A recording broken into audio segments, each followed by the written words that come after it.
We have gone through basics, we have gone through nutrition, we have gone through training, and today is going to be about creating or designing a training plan specifically for, let's say, imaginary person. Well, it's someone you have worked with, so I'll just let you take it away and present it in a sense of case study. Whom it would be like, what do we know about the person, and how, based on that information that you know, you are designing their training plan.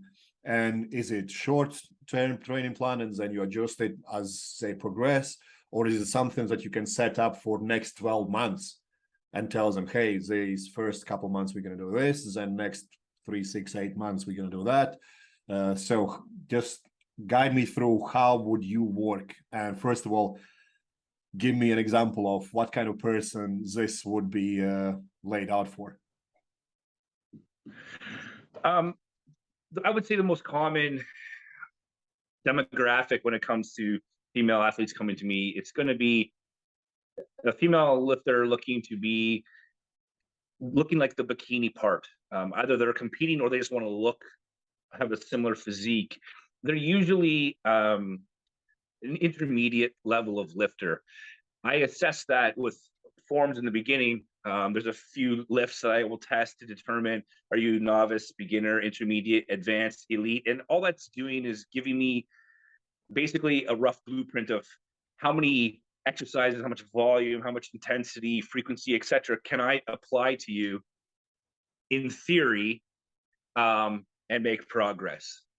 So what I've designed is basically a program that I would give to someone that fits that description. An intermediate lifter looking to look the bikini part. So before you go forward, can you describe more about what intermediate lifter is in your sense? Is there some kind of body fat percentage, muscle mass amount, or is there amount of years they have spent in gym, or maybe they have been trained by somebody already? What would be your definition of intermediate lifter? When it comes to a goal that requires strength training to be part of the protocol, I'm looking at their ability to lift as an indication of what level of lifter they are. I don't care if they've trained for 20 years. If they don't have the strength to perform a certain lift at a certain amount of intensity, I'm going to score them accordingly. And I'm literally just going to use the strength standards. It just takes the age of that individual, and they compare to tens of thousands of people in the exact same demographic, and it shows basically the nation's average of what you should be able to do as a novice, beginner, intermediate, advanced, elite. So, I'm literally taking it as in a performance stability only. So when you go into powerlifting, you can find these charts and whatever. Where would you suggest someone who is just starting out and doing it on their own to find these lifts? Would it be just simple as Google it? Yeah, you can 100% just literally Google strength standards. Right. And there's a difference between men and women. And it's literally almost like I have a chart. They literally printed off charts, and it lists age, intermediate, advanced, elite, and all the way through from body weight. It takes your body weight into consideration. So your weight, how much can you lift at that weight? And it scores you. And it's a range. And again, it's just to ballpark things, because in theory, I don't know anything about this person other than the answer they've given me on an assessment form. So we need to start somewhere. And to me, that's just a relatively well-researched back piece of information that we can use. And then we put it into real world practice and then adjust based on real world results. So the assessment forms would have given me their availability. It's very important that you can cater a program to your lifestyle. I don't want to have to make you cater your lifestyle to my program.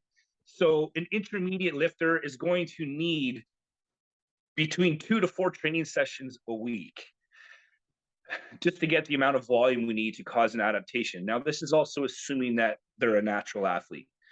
So if I have an intermediate lifter and the availability allows, and I have a 2 to 4 approximately training sessions per week, I'm going to shoot for 4 if they're letting me. Because if I can get more out of them and it's within the range, then I want to do that. So I would set up this intermediate female lifter, which is going to be most females that are in the gym that have some experience lifting. Most of them are going to score intermediate. If you're just beginning in the gym, as in lifting weights, not just aerobic activity, and you've had more of a sedentary lifestyle, you might be more of that novice. But if you've been in the gym for anywhere from 6 months on, assuming you've been, practicing progressive overload, you're probably going to be intermediate. So this sort of template will talk to a lot of females in that category. So we're going to shoot for 4 training sessions per week. Because I'm doing with 4 training sessions, it doesn't really matter how I split it up. I have to get a certain amount of volume to certain muscle groups, and the strength standard testing is going to give me that. Squat determines my lower body. Deadlift determines my posterior chain.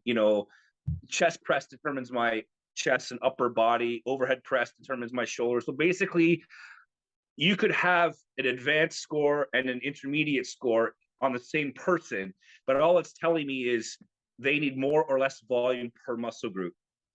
You're going to find females are relatively evenly distributed across their whole physique, depending, but typically that's pretty common. So I have 4 training sessions a week for an intermediate. If I'm using with an intermediate lifter, I'm going to be looking to do somewhere between 2 to 10 exercises per muscle each workout. And then I also want to get a total weekly volume per muscle group between 8 and 20. So those are really well-known ranges. I don't make these up. These are just things that you'll find if you're looking at strength standards. I do this for my clients. It gets a little bit more niche as you get more advanced, but basically we're looking for 4 training sessions a week, anywhere from 2 to 10 exercises per muscle per training session, and anywhere from 8 to 20 sets per muscle group per week. Again, assuming natural. So when I have all those key pieces of information, it already starts to handcuff me of how many sets I need to give, etc. Now I have to determine the exercise selection and priorities. And when it comes to that, this is where templates will never work in general, because everyone's individual. Everyone's going to have different strengths and weaknesses. I don't know what your physique looks like without seeing the pictures. So we have to determine, what's your priority? Is it bigger glutes? That's a very popular goal these days with women. If glutes is the goal, then glute exercise need to be the priority. So they're going to be in the beginning of the lifts, like the beginning of the workout. You want to use your targeted muscles for prioritizing your main goal at the beginning. So you don't necessarily need to do compound movements. A lot of people say compounds are superior. It really comes down to context. If I'm working with a female like this demographic where they want to look a certain way, compound movements have benefits in terms of muscle fiber recruitment, but they don't have the same ability to target a specific muscle as well as an isolation movement. So it would really come down to the physique. What does it look like? What are the priorities? So I have to consider your exercise equipment, whatever limitations they have in terms of joint mobility, injuries, etc. The limiting factor of being able to progressively overload. I mean, if I give you push-ups, how can you make them more difficult as you go? You can, but I mean, you have to look at what's available and how easy is it to progress the exercise. And then I want to prioritize, like I said, what muscles are important. If it's glutes, glute exercises are going to become first in line. And then from there, you just start to piece it together. I have that criteria. I need 4 training sessions a week. I need 2 to 10 exercises per muscle per training session. And I need 8 to 20 sets per muscle group per week. When I have that 4-day-a-week training split, I typically do 2 training sessions. It could be an upper lower. It could be a push pull. It doesn't really matter. There's no rules to this. It comes down to, you need to supply a certain amount of volume to each muscle based on your standard scores. So for this example, I had a female. It's more common that the bikini athletes that I'm seeing, or ones that want to look the part, they need to develop a little bit more musculature up on their shoulders. They're all developing their glutes. It's like the thing for the last decade. So we want to create that X factor or that hourglass. So oftentimes I need to put more attention in the upper body. So a good training session would be on session one, say I would do this probably as a push-pull, just because if I do an upper-lower, typically it's a little bit more difficult to get the volume across unless the female is very well balanced, and they're usually not as balanced as they could be for an upper-lower. So I find push-pull splits to be a little bit more versatile. But you could do something like an overhead dumbbell press or an upright row to hit the shoulders, followed by a push-up. I like split squats or lunge variations.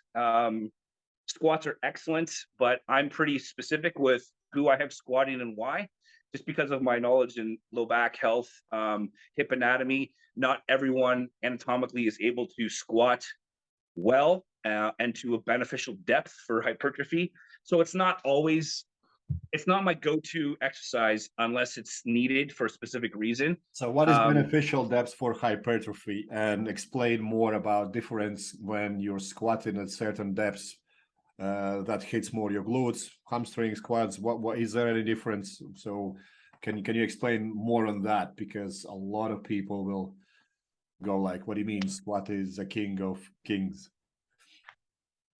Well, the squat is a very, very effective compound movement for sure.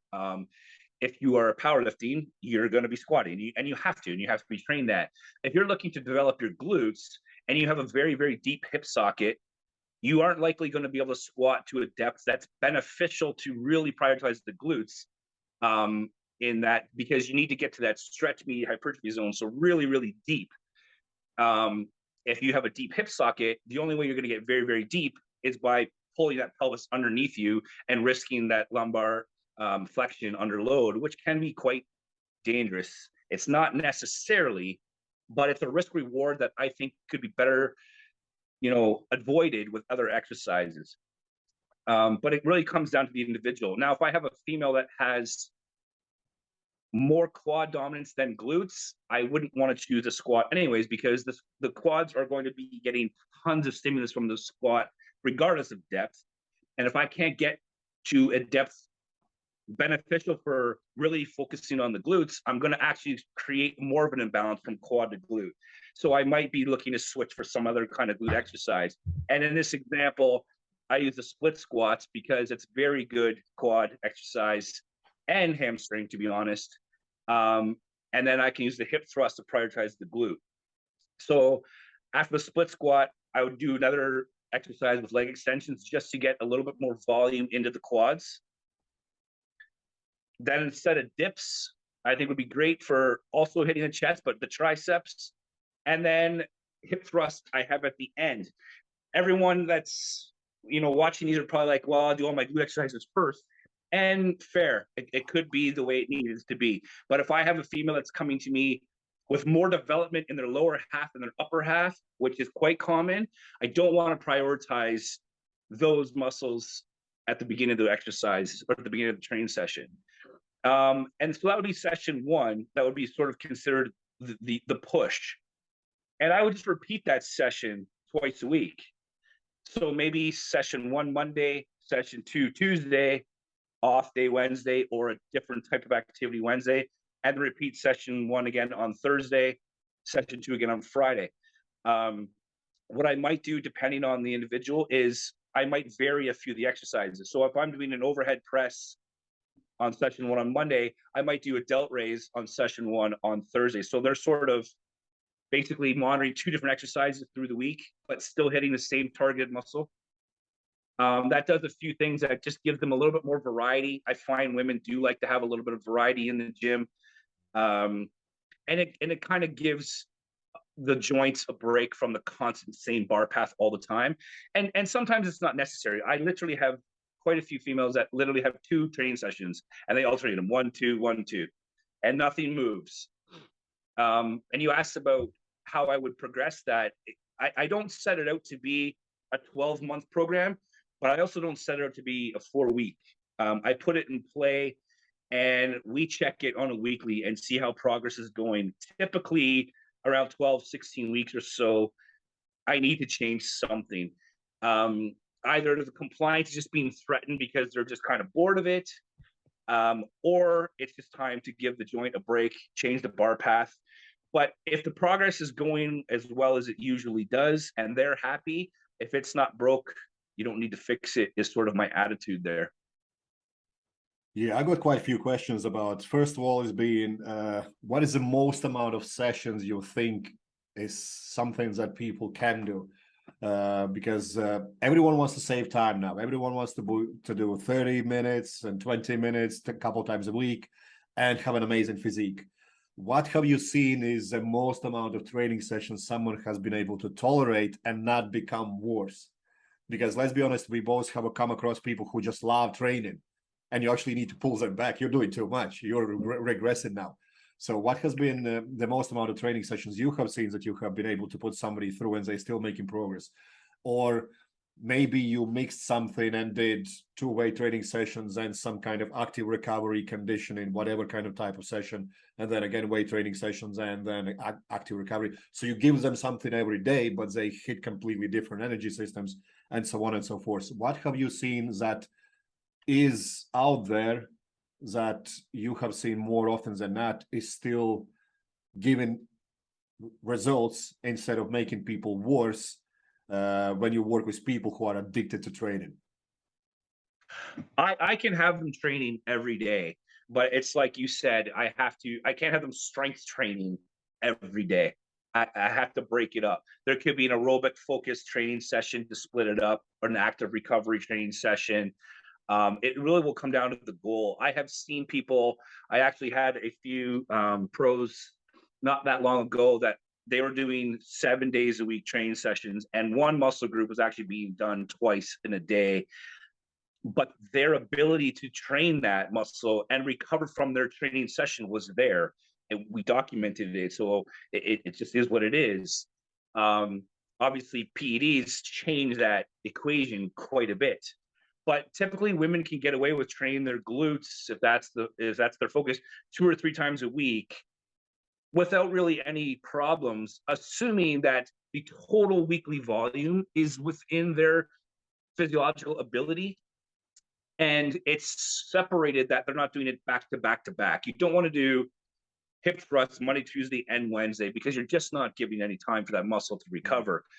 We want to cause a stress, that we want to allow that adaptation to occur to better handle the stress next time. So if you're constantly stressing it and not allowing the adaptation to occur, you're probably going to wind up regressing.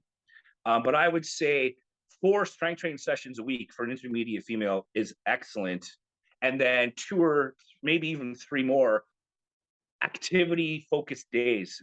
It could be anything, depends on their goal and their compliance. It could be, if they're a family person, maybe they want to do a family bike ride.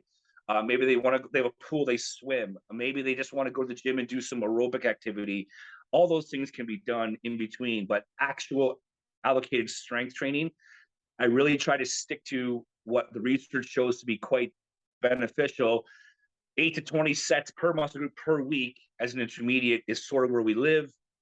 And then we push it. If I see that you're progressing, we add a set or we add something. And if you continue to progress, we can push the envelope. Outliers exist for sure, but in general, sticking to that range is good practice. So from your experience, do you feel that someone who is just doing 4 training sessions is progressing quicker than someone who is doing 4 sessions and then active recovery days? Which one do you feel like would benefit more? In terms of that's a good question. Timeline wise, in a short duration of time, I don't think you'd see a lot of difference. But long-term wise, the active recovery would probably yield better results overall because they're just promoting more blood flow. Just promoting blood flow is very good for the body. I don't have anybody that just does 3 or 4 strength training sessions a week and nothing else. We don't have that. I don't have that ever. I encourage getting outside. I encourage movement. That's just good overall mental health. Just blood flow is very good. So long term, I think the person with active recovery, assuming that it's not interfering with their progress in terms of strength training, I think long term they would have better results. But if you just came to me and said, I have 2 people that they're going to be on stage in 16 weeks, send them both, one has active recovery, one doesn't, I don't think you'd see a difference, assuming that the volume is set up appropriately. but from a physiological point of view. But then in terms of like how they feel, you know, their motivation, their energy levels, the ones doing a little bit of aerobic or active recovery in between probably is going to feel better and stay more compliant. So when you talk about working sets and so on, can you just kind of define when someone goes and says, okay, I need to do 8 working sets per week on my glutes, let me just throwing out a number. So that would mean setting up a barbell, doing 2 sets and walking off, or how would you class them as a set that actually is efficient for making progress? If an intermediate came to me and said, I have to do 8 sets, intermediate 8 sets, that would be the very, very low end. I would probably, depending on a lot of other things that just overcomplicates this podcast, but like just their genetic potential, a lot of things that I see when they answer the assessment forms, I can sort of steer the volume a little bit in what I think is a better direction, just on So genetic what I would potential like to alone. know is, what do you class as set? If someone can do hip thrusts with 200 kilos, they're not going to do 200 kilos straight away. So would you class warm up as a set, or what would you No, define that? And no, how would you no. go to, okay, you've done so many sets per week, but they have done more because they've done some warm up. I think that's a very common confusion when people go and look on their training plans. So could you expand on that? What is actually a working set? Yep, totally. And you're right. That is a lot of confusion for people, but I think that just comes out of how you want to define it. For me, with my clients, I'm very clear with what I'm measuring. I want them to do warm-up sets for every exercise, and I don't count the warm-up sets as what we are monitoring in terms of progress. They count, they matter, but that's sort of all filtered through the way I've designed things. So when I say 8 to 20 work sets per week, that's assuming they've done their warm-up sets, and now we're going to our first work set. And our first work set is set 1. And then if they have to do 4 sets, then we have 4 sets. The first 2, 3, maybe even 4 warm-ups, I don't count them towards the weekly volume. It's just part of, I'm measuring the way you're doing things, and you're doing things the same way every week. So I'm taking all that into consideration. If somebody comes to me and does 8 sets and the first 3 are warm-ups, and then somebody comes to me and says does 8 sets and they didn't include the warm-ups, the person that didn't include the warm-ups did a lot more work, but I can't measure them the same because they're actually giving me 2 different things. So I just make sure that we're clear at the very beginning. To me, it doesn't matter how you do it, as long as you're measuring and doing it the same way, you'll adjust to what you're seeing. I think it's really most important thing is, we can only use research and you know, evidence-based approaches as a ballpark starting point. You have to put it in play, and then you have to measure real world results, and then you have to adjust accordingly. I think it's very good, like in the previous videos we've talked about, there's other things that we're looking at: sleep quality, stress levels, hunger levels, joint pain. All these things are indicative of how's your body responding to this training program. So I set out very, very clear rules. Do a few warm-up sets, 2 or 3, however you want to do it. I usually just jump the weights up quickly, almost doubling the weights until I get to my first work set. And then my first work set is set 1. And if you do 4 sets, then you do 4 from that point on. So what is the reasoning behind warm-ups? Because a lot of people now just go, hey, I'm going to go all in out. So what, just a little bit explain about benefits of the warm-up sets actually. Well, in general, when you get to the gym, you should do a bit of a warm-up anyways, just to get your body temperature up. You don't want to be jumping in on anything intense cold. Your injury risk goes up quite a bit, and you're just not going to be performing as well as you could. So there's a general overall warm-up session in the beginning of training that's very specific to the individual. Some people need to do a little bit of shoulder mobility. Some people need to do a little bit of hip mobility, whatever. There's a general warm-up. But then when it comes to the exercises, the warm-ups do a few things. They help you get your mindset on what you're about to do. It's very important that you are focused on what you're doing. And then it gives you opportunities to practice the lift in a very controlled manner, where intensity is not over, you know, it's not threatening the bar path. And it allows you to kind of groove that pattern in. You really want to make your body familiar with the bar path, so it becomes like an automated engram. The body's going to become very efficient at it. Oftentimes, well, actually all the time, new lifters, their first bit of progress or gains in the gym is neurological. It's the brain learning the bar path. We want to kind of get through that neurological adaptations quickly so we can get to the actual muscular adaptations. So the warm-up sets get your head around what's happening. They get you feeling what you're about to do, and they get you an idea of where to put the weight, because you might not be able to start the same weight you did every training session. That depends on how we have you measuring progress. But you want to just know the bar path, get familiar with it, and make sure your joints and everything are warmed up for the movement that's about to take place. And then when you feel ready, usually 2 to 3 warm-up sets is enough. But it depends on the individual, and depends on the climate they're training in as well. And then once you feel ready, you do your first work set. And it's only the work sets that I am measuring with my clients. But you can measure whatever sets you want, as long as you're measuring the same way, so you can avoid any variables. Yeah, I think this is very common in strength athletes, well, high-level strength athletes, where they do a lot of warm-ups just to get their body accustomed. And for me specifically, I remember when I started with powerlifting, we had coach telling us to do an exercise for 100 reps every third day.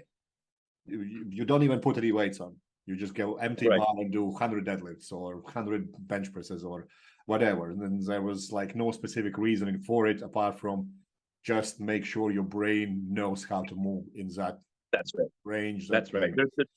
There's a lot of advantages to the brain learning that bar path, because it's going to become efficient. And what a lot of people are always saying, more so women than I found than men, is, while this training session, I'm not really sore, so I didn't have a good workout. Well, we don't want to be chasing soreness for a good workout. In fact, if you've been doing this training session long enough and you're not getting sore anymore, that's because you're more efficient at it. You're allowed to put more stress now on the targeted muscle, and your need for recovery is being reduced because you're better at doing the exercise, which means I can get you to do more of the exercises, more weight, more reps, more sets, because you're recovering quicker. So how do you check the recovery? Of progress. When you go through all this, how do you check your recovery? Is that your training plan that you have designed for yourself, let's say, is good enough, that you are not doing too little or too much? How would you, is there any kind of metrics you track specifically, maybe resting heart rate, maybe sleep quality? Is there something that people can go and like, okay, I can put these things in my diary, check them every single week, and then next week compare them and know that, hey, this training plan is not intense enough for me, or I'm pushing a bit too hard, something needs to improve, maybe nutrition, quality, sleep, whatever. What do you think is things that are the key indicators for recovery? I think all of those things are super relevant, but if you just want to look at and keep it basic, just look at the progress in the gym. If you went in and squatted 100 pounds for 4 sets of 8, and the next day you went in, that would have required a certain amount of intensity or a certain amount of effort. You would have had an idea of how that felt. What did that look like? And the next time you go in, can you do that again? Can you add a rep? Maybe you can add a set. To really make it simple, I would just literally look at the progressive overload. Am I able to increase sets or reps or intensity? Intensity as in weight on the bar. If any of those things are able to be bumped up, progress is clearly happening. And there will be times where nothing can bump up. That's very normal. That doesn't mean anything's wrong, because so many other lifestyle factors can attribute to a training session that's just maybe subpar. But as long as you're not regressing, I think you're fine. If there's a training session where you actually had to back off reps or back off the weight, I still wouldn't be overly worried yet.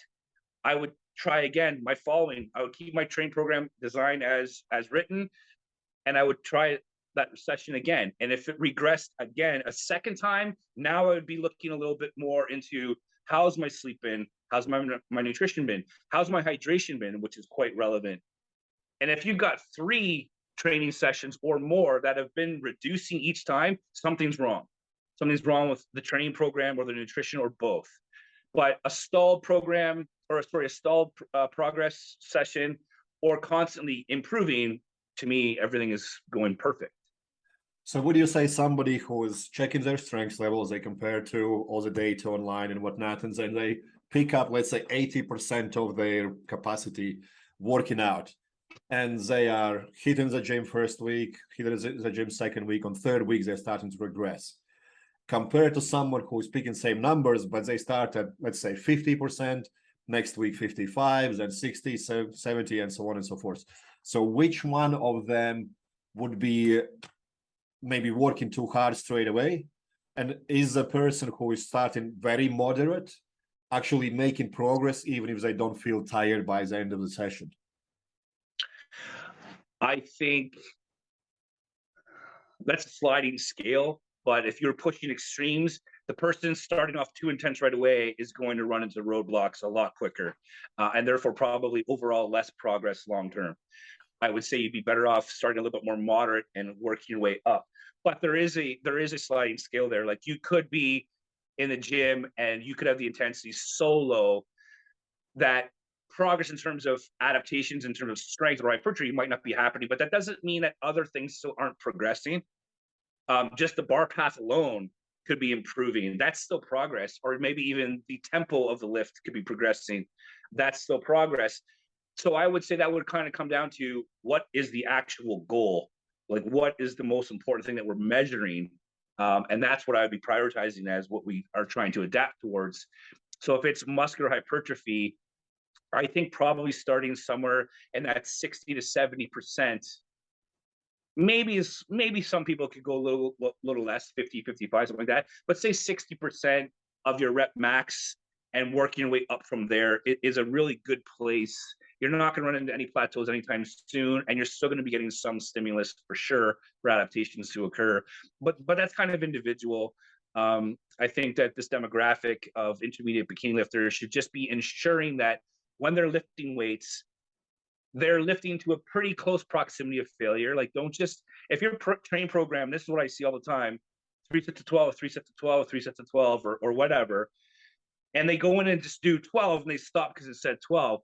But if you could have taken that weight to 18 or 20 and you stopped at 12, you're really not providing a lot of stimulus, and your adaptations are very minimal, if any, and you'll be spinning your wheels for a long time. So if you get a rep target, like 8 to 12 or 15 or whatever the rep target is, that should be that by the time you're getting to that rep target, you are pretty close, if not a rep away from that technique breaking down. That's really important, because you want to make sure that the stimulus you're providing is recruiting muscle fibers, and you're not going to recruit the high threshold motor units until you're approaching a closer proximity to failure. I'm pretty specific with aesthetic clients that want to look a certain way, that when I say I want you to work within a rep or two of failure, some people call it RIR, some people call it RPE, whatever you want to call it, I refer to that as not complete muscular failure, but actual technique breakdown, where the bar path deviated from the norm. As soon as that bar path deviated, to me, you're done. Assuming you were paying attention to what you were doing, right? Because that means that the muscle that we're targeting has reached a point of fatigue, to the point where your body is moved to compensate to do another rep. Well, I don't want you to do another rep at that point, because now you're changing the target muscle, and I don't want that. I want to be very specific. Yeah, I think it's very common in for men, when they just keep putting weight on, and I need to hit 12 anyway, and they're starting to do I don't know, like barbell swings instead of biceps curls. Yeah. And overall, and if that's the approach, overall, you're going to build more muscle, but you're going to start to build muscle in a lot more of a general area, not just that targeted muscle anymore. Like, once your bicep is fatigued and you start swinging, well, now you have erectors coming in, maybe more shoulders are coming in. You're starting to change what's being recruited. And that will, over time, especially under the influence of anabolics, that will change your shape in a way that you're not now completely targeting. You'll start to see some growth where you might not want to put it. And an aesthetic goal, like a bikini athlete, they're very specific with what they want to see. And if you're just doing this to look good, you still probably have an image in your mind, and you want to kind of build that silhouette that means that certain muscles need to grow and certain muscles you probably don't want them to grow. So being able to target that muscle becomes very important. And once you've exhausted that muscle, it's time to stop.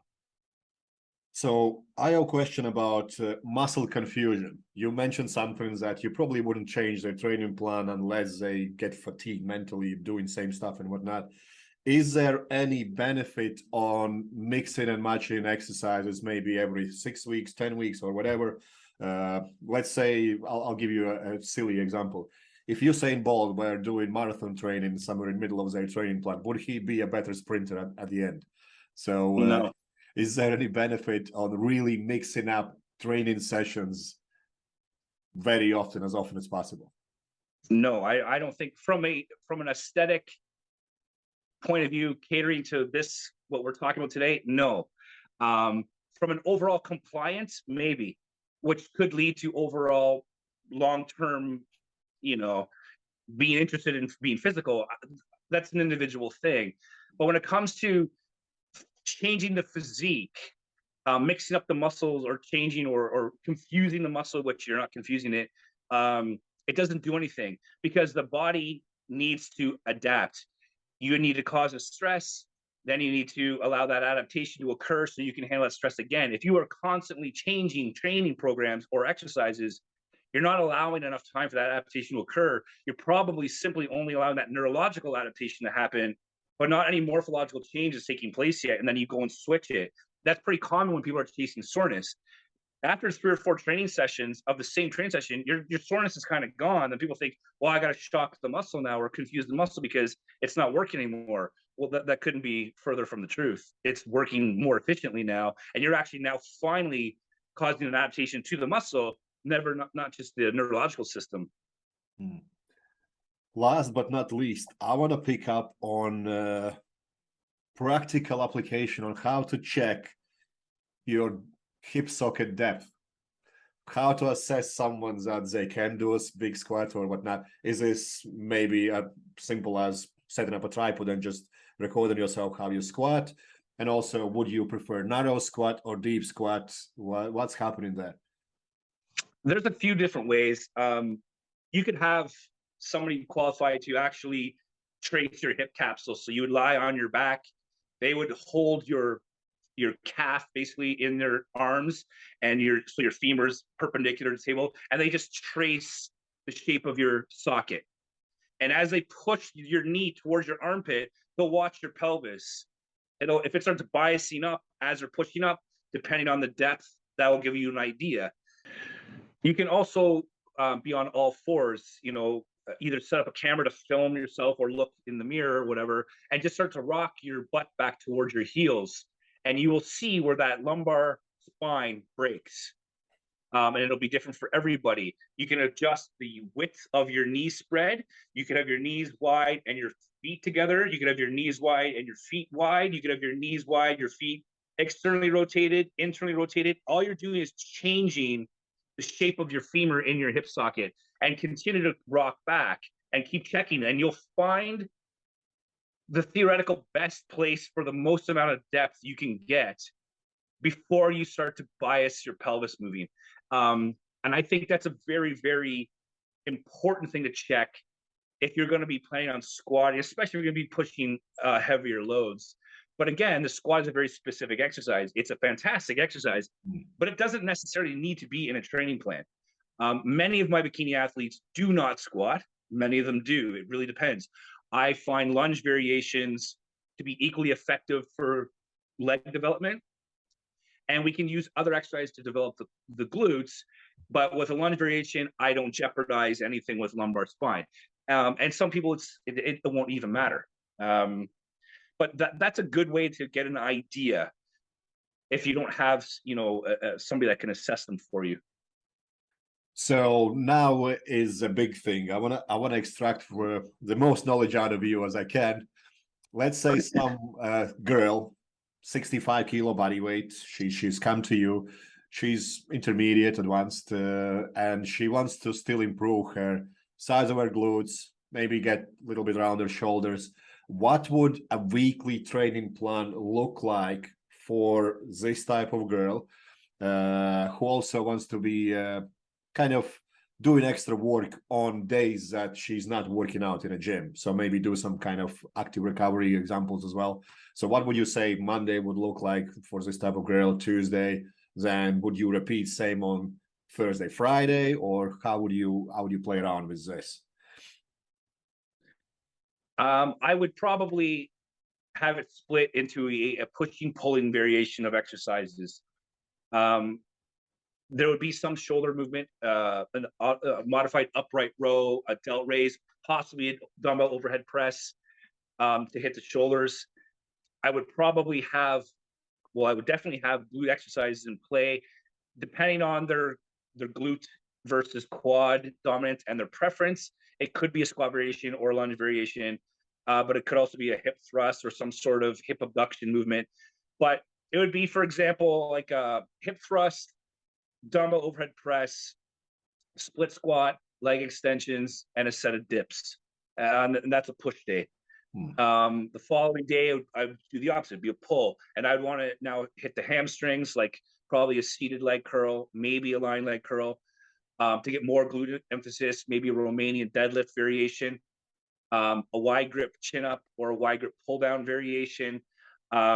Because I'm dealing with oftentimes professional females that are office driven, they're at a desk. I like to incorporate some sort of face pull or a rear fly just to promote retraction of that shoulder. People that sit at a desk, oftentimes they become very internally rotated with their shoulders. And maybe a cable kickback or something for the glutes as well, and maybe like a bicep curl. And they can literally just do session 1 Monday, session 2 Tuesday, and then repeat them Thursday and Friday. And I do have people doing splits like that, quite common. If that's a compliance threat, I would vary a few of the exercises, same muscle group, but change it. Maybe Monday it's the overhead dumbbell press, Thursday it's a delt raise, or maybe Monday it's a push-up, Thursday it's a cable fly, or Monday is a hip thrust, Thursday is a hip abduction machine, something like that. But same muscle groups targeted in the same order. And then, for example, on the pull day, maybe the pull down on Tuesday and a lat prayer or a pullover on Friday, or face pull on Tuesday and a close grip row on Friday, just to break up the monotony a little bit. But they don't need to overcomplicate this. The muscle only does what it does. You just want to shorten and lengthen that muscle under load. Enough said. You don't need 1,000 exercises to target that muscle. You need 2 or 3 exercises per muscle, and you're good. And then I would have her doing something between the strength training sessions. Like, so maybe Wednesday we go in and we do an aerobic focus training session, maybe a sled push, sled pull, maybe something just on the elliptical or the stair mill, maybe swimming, depending. And then Saturday and Sunday, sort of the same idea, depending on how often they want to be active. But I would definitely promote movement outside of the strength training gym.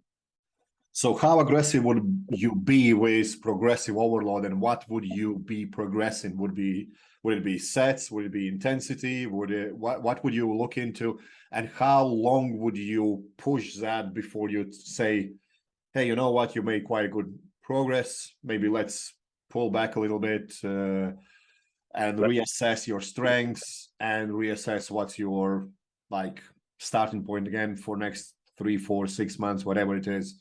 How would you go there? Or because you can't just progressively overload indefinitely. So what's the theory behind this? That's a good question. And what I do typically is, if they're a natural athlete, I prioritize intensity, as in the weight on the bar. I will have them begin at a percentage of the rep max, all of which we would have tested before. Will work at, say, 70% RM. And whatever that weight happens to be, for example, you said, here's my 1 rep max, and I calculated 70%. I said, okay, your 1 rep max is 100 pounds. I want you to go lift 70 pounds. How many times can you lift it? Mark it down.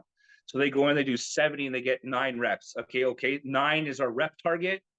I want you to keep 9 as the rep target, and I want you to keep trying to add weight or intensity, increase the intensity, and keep your reps somewhere around that 9 rep range. It will not be linear, like you said. There will be times where it doesn't move, but what we're looking for is overall big picture. We're still making progress, and we're not regressing. If all of a sudden 70 pounds was 9 and the next week it's 8 and the next week it's 7, there's a problem. But that never seems to happen, and it won't, because this is very calculated. But with natural athletes, intensity is a better stimulus than overall adding sets, adding intensity. Then I would say, okay, see if you can bump up a rep. You broke up a little bit. Sorry. Could you repeat overall sets and intensity? Just you kind of got cut off a little bit. As a natural athlete, overall the intensity or the weight on the bar is a stronger stimulus. So though it can't be linear, I want them to prioritize trying to increase that. If they can, we can add rep or add 2 reps. So I'd probably go intensity first, rep second, sets third as a natural athlete. If they're enhanced, I'd flip it. I don't really care now about the intensity. In fact, the intensity could even be a little less, because growth is going to happen no matter what. Now I want to bias volume via increasing sets. I think that's a very thorough explanation about how to set a training plan for somebody. Kind of very straightforward, and main thing to take away is being consistent and doing same thing over and over and over again. Probably going to yield the most results. And don't get caught up with a notion of going to gym to get tired. Actually have a plan, and that's going to improve your chances of getting results significantly, instead of just going there and jumping on a treadmill for hours at a time and then doing everything you have ever seen on Instagram, and then complaining after 3, 4, 6 months that nothing's changing and your genetics are just not there to make anything work. Right. You absolutely have nothing to measure because you constantly change everything. If I have an athlete, we just went through a block of training and their weight has been doing whatever it's been doing, and we change it and they go now and it's a new training program, the amount of soreness that they'll accumulate with a new training program is enough that their body weight will spike, and it'll stay spiked for a few days. That makes perfect sense. If they're not paying attention to that, that would freak them out, especially if they happen to go out on out for dinner or something the night before and they see a weight spike. But it was the fact that you've changed that homeostatic point in the body, and now you have to allow that adaptation to occur. I think women want to really try to focus on, as untrendy and unsexy as it is on Instagram, keep this simple. The muscle only can contract, and the concentric and eccentric motion all can do. The origin insertion isn't changing. You don't need 10 exercises for one muscle group. You need to choose the best exercise for the goal based on your equipment, your availability, etc. And that's all you need. A couple exercises per muscle group is plenty. And I would just put it in play and allow adaptations to occur and measure progress along the way. And I think you'll be very pleased with what you're seeing. Awesome. I appreciate your time, Scott, and we'll talk more things and probably start to dive in deep into some things that people don't talk openly about in next videos. Thank you. Sure, that sounds great. Thanks.